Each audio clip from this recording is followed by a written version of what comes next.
రజనీ గారు విన్నారు ఇప్పటి నమస్తే వరకు. అండి. నమస్తే అండి. నాగేశ్వరరావు గారు చెప్పింది విన్నారు. ఏ మాత్రం హోప్ లేదని అంటున్నారు. అసలు ఏంటి ఈ రాష్ట్రంలో మానవ హక్కులు ఉన్నాయా? బ్రతికేటటువంటి స్వేచ్ఛ ఉందా? నిజానికి పోలీసులు ఆ విధంగా చంపడము, పైగా బూడిద కూడా చేసేయడం జరిగిపోతుందా ఎక్కడైనా?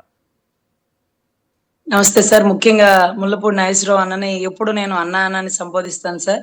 10-15 రోజుల క్రితం అనుకుంటా అన్న నాకు ఒక రోజు ఫోన్ చేసి, అమ్మా ఇలా జరిగింది తల్లి, నా మేనల్లుడిని ఇట్లా చేశారు అంటే, అన్నా మరి నాకెందుకు చెప్పలేదన్నా, ఇన్ని రోజులు అన్నా లాకప్ డెత్ చేసినారా లేకపోతే ఇంకెక్కడన్నా దాచినారా అంటే, అమ్మా 15వ తారీఖు కోర్టు వాయిదా ఉందమ్మా, దాని తర్వాత నీకు చెప్పాలని ఆగానమ్మా. అసలు నేను ఒక్కటే అన్నాను సార్, అసలు అంత రిస్క్, అంత డేరు ఏ పోలీస్ ఆఫీసరు చెయ్యడు సార్, చెయ్యలేడు కూడా. అవును.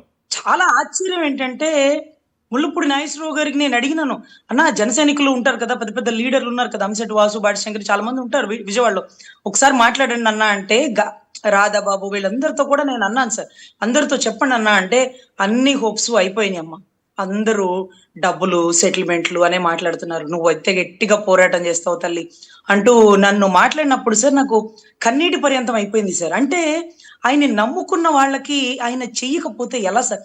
ఎక్కడికి పోతారు సార్? సార్ చిట్ట చివరి పరిస్థితుల్లో శత్రువు ఇంటికి భిక్షాటనకి పోతున్నారు అంటే ఎంత దౌర్భాగ్య దరిద్ర పరిస్థితికి దిగజార్చుకున్నారు సార్. ఈరోజు సాక్షిలోన కూర్చునేది ఆయన జనసేనకి ఎంత కష్టపడ్డారు. నేను పార్టీలోంచి ఇది అంబటి రాంబాబు గారు రాష్ట్రే నేను ఓకే అంటాను, కానీ ఇళ్ల మీద దాడి తప్పన్నా అన్నందుకు నేను ఏ పరిస్థితులు ఎదుర్కొన్నానో ఆయనే అనేవాళ్ళు. ఎందుకు అన్నను వదిలి వెళ్ళిపోయింది, ఏమైపోతుంది రజనీ ఆలోచన అని ఇదే ముల్లపూడి నాగేశ్వరరావు గారు మాట్లాడేవాళ్ళు.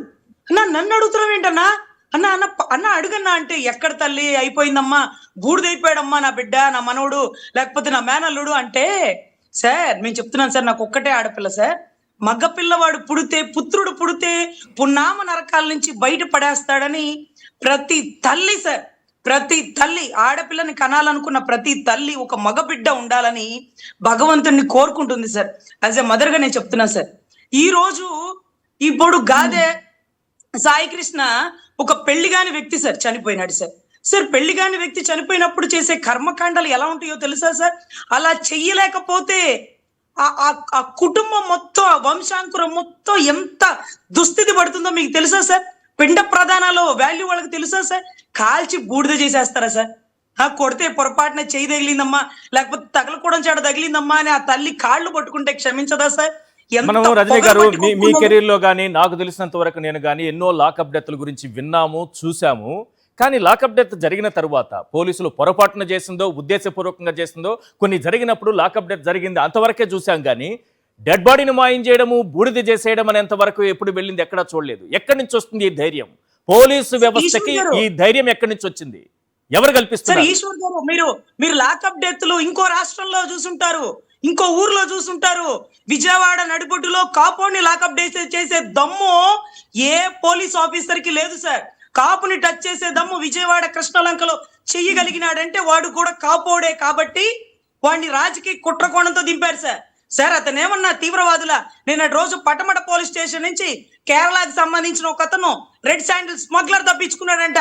మరి అలాగే పాపం సోహెల్ అట తప్పించుకున్నాడట. మాకు అసలు ఈ విషయాన్ని మీడియాలో కూడా చూడలేదు సార్. ఇందాక ఎవరో రిపోర్టర్ హోమ్ మినిస్టర్ అడిగితే నేను మీ సాక్షులను అడిగా, సార్ సోహెల్ అంటే ఎవరు సార్, ఏంటి సార్ ఆ కేసు అని. మీడియాలో కూడా బయటికి రానంత నిర్బంధం చేసినారు. మరి గంజాయి తాగిన వాళ్ళని నిన్నటి రోజు తెనాలిలో రేల కొట్టి పెడతంటే అప్పుడే ప్రశ్నించి ఉండాల్సింది మానవ హక్కులు, అప్పుడు ప్రశ్నించలేకపోయింది. ఈ రోజు లాకప్ డెత్ చేసేసినారంటే మీరు తెలంగాణలో కూడా మీరు చూడరు సార్. ఒక్క యూపీ, ఉత్తరప్రదేశ్ లోనో బీహార్ లోనో చూస్తారు. ఎందుకంటే పోలీసులు కాదు మేడం, బూడిద చేయడం జరుగుతుంది ఎక్కడైనా, వాళ్ళే దహనం చేయడం, వాళ్ళే తగలబెట్టేయడం కూడా జరుగుతుంది ఎక్కడైనా. జరిగిందా సార్? రాజకీయ కుట్రకోణం కాదు సార్. విజయవాడ నడిబొడ్డులో కాపులు కొట్టుకు సావాలని చేసినటువంటి ఇంటెన్షనల్ కాకపోతే ముల్లపూడి నాగేశ్వరరావు గారి కుటుంబాన్ని, లేకపోతే ఆ ఇంట్లో బిడ్డని టచ్ చేసే దమ్ ఎవరికి లేదు సార్. ఎందుకంటే జనసేనకి వినయ విధేయతగా పనిచేసిన వ్యక్తి ఈ రోజు కూడా ఎందుకు తల్లి ఆ పని చేసినావు ప్రశ్నించకుండా, లేకపోతే అన్న అడుగు జాడలు వెళ్ళాలి కదా అని చెప్పే అతను కన్నీటి పర్యంతమై 15 రోజుల క్రితం ఫోన్ చేస్తే చెప్పిన, 15వ తారీఖు తర్వాత నువ్వు నన్ను ఆపద్దన్నా, నువ్వు గుర్తుపెట్టుకో, అవతలోడు ఎవడైనా కానీ నువ్వు నన్ను ఆపద్దు, ఏం చేయాలో నాకు తెలుసు అని కూడా నేను అడిగిన. లైవ్ లో ఉన్నారు, అడగండి. రాత్రి 11ంటికి కూడా ఫోన్ చేసిన, అన్న రేపు లిస్ట్ లో ఎంత వచ్చింది, ఐటమ్ నెంబర్ 15 గుర్తొచ్చిందా? 15 తర్వాత మాత్రం నువ్వు నీ అధినాయకుడిని ప్రశ్నించినా నువ్వు మాట్లాడొద్దు అంటే 15 తర్వాత నీ ఇష్టం తల్లి, కోర్టులో ఉంది కాబట్టి న్యాయస్థానాన్ని గౌరవించాను మీరు కాబట్టి నేను నీకు మీరు చెప్తున్నాను ఇట్లాంటి కేసులు అని కూడా అనేకం చెప్పారు చూస్తుంటారు, అనేక పోలీస్ స్టేషన్లు చూస్తుంటారు, అనేక మంది పోలీసుల్ని కూడా చూస్తుంటారు. పోలీసుల వ్యవహార శైలి ఎప్పుడైనా మీకు అనిపించిందే ఈ రకంగా ఉంటుందని? Point number 1. పాయింట్ నెంబర్ 2 నాకు అత్యంత కీలకమైంది. నాగేశ్వరరావు గారు చెప్పినా సరే నాకు ఎక్కడో ఒక 0.1% హోప్ ఉండేది. మీకైనా ఉందా? నాకు ఎందుకంటే పోలీసులు అంత దారుణంగా రాక్షసులా వ్యవహరిస్తారా అని నాకు అనుమానం. ఆ అనుమానంతో ఒక 0.1% ఎక్కడో సాయికృష్ణ ఉండొచ్చు, బ్రతికే ఉండొచ్చు అని అనిపిస్తుంది. సార్ పోలీసుల ధోరణి ఎప్పుడైతే బూడిద అయిపోయిందన్నారో అది యథార్థం. లేకపోతే ఫస్ట్ వాయిదాకే కోర్టులో సబ్మిట్ చేసేవాడు సార్. ఎన్నో మీడియాలో వాయిస్ ఇస్తున్నప్పుడు కూడా చెప్పేసి ఉండేవాళ్ళు సార్, డబ్బులు ఆఫర్లు ఇస్తున్నారు అంటే శవాన్ని కూడా ఇవ్వలేని పరిస్థితుల్లో మరి ఏం చేద్దామని, లేకపోతే తప్పించుకుని వెళ్ళిపోయాడని చెప్దామన్నా, లేకపోతే ఇంకోటన్నా అర్థం కాలేదు సార్. కానీ కాలి బూడిదైపోయాడు. ఇంత రిస్క్ ఏ పోలీసు ఆఫీసరు చేయడు. అది కూడా విజయవాడ కృష్ణలంక నడిబొడ్డులో కాపోడిని చంపే దమ్ము ధైర్యం ఎవరికీ లేదు. ఇది కేవలం రాజకీయ కుట్రకోవడమే. ఒకవేళ ములుపు నాగేశ్వరరావు గారు చెప్పొచ్చు నాగరాజుకి ఈగో ఉందని. ఈగో ఉన్నా సరే పేకల మీదకు తెచ్చుకోరు సార్. అవతల ఏదో రాజకీయ పార్టీ విజయవాడలో లేకపోతే ఈ ఆంధ్రాలో కాపులు కొట్టుకు చావాలి అని ఒక ఇంటెన్షన్ తో చేసింది కాబట్టి ఇలా జరిగింది సార్. మీకు తెలుసు ఈశ్వర్ గారు ఈ మధ్య కాలంలో చాలా మంది నేరగాళ్లు పోతూ పోతూ అవమానంగా చెరువులో దూకి చచ్చిపోయారు. మీకు గుర్తుందండి ఈశ్వర్ గారు?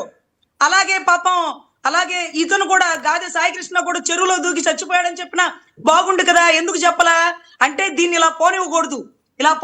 ముళ్ళపూడి నాగేశ్వరరావు గారి కుటుంబం మానసిక క్షోభకి అనుభవించాలా, శవాన్ని దొరకనివ్వకూడదు, రోడ్డు మీదకి రావాలా, రచ్చలు చేయాలా, కొట్టుకు చావాలని కుట్రకోణం కాకపోతే ఇలాంటి చేసే ధైర్యం లేదు. నాకు తెలిసి నాగరాజు గారికి ఏదో పొలిటికల్ బంపర్ ఆఫర్ ఉంది కాబట్టి ఉద్యోగాన్ని పణంగా పెట్టి తన సహకుటుంబకుడిని అతి కిరాతకంగా గోల్డ్ చంపేసి అంత ధైర్యం చేయగలిగినాడు సార్. రైట్.